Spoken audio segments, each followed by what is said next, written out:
உலகின் ஒவ்வொரு உயிர்காக்கும் மருந்தும் எலியிலிருந்து தொடங்குவது ஏன்? அவற்றை பிடிப்பது எளிது, அவை விலை மலிவானவை என்பதனால் இல்லை.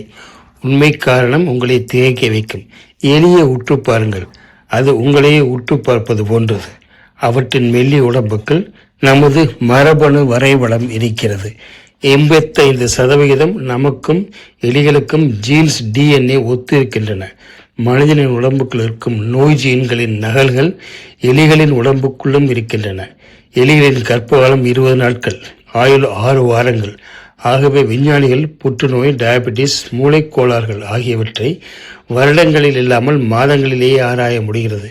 ஒரு மருந்து உங்கள் தாயின் கைகளுக்கு வருவதற்கு முன், உங்கள் குழந்தையின் உயிரை காப்பாற்றுவதற்கு முன், அது ஏற்கனவே எண்ணற்ற சிறிய எலிகளின் வாழ்க்கையை கடந்து வந்திருக்கிறது.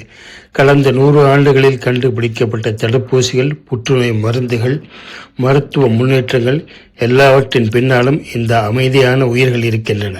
அறிவியலை முன்னேற்றியது விஞ்ஞானிகள் மட்டுமல்ல, இந்த சிறிய எலிகளின் இதய துடிப்புகளும் கூட. அடுத்த முறை ஒரு மாத்திரையை விழுங்கும் போது அதை உங்களிடம் கொண்டு வந்து சேர்த்த அந்த எலிகளின் அமைதியான தொடர்பு பாலத்தை நினைவில் கொள்ளுங்கள். நன்றி, வணக்கம்.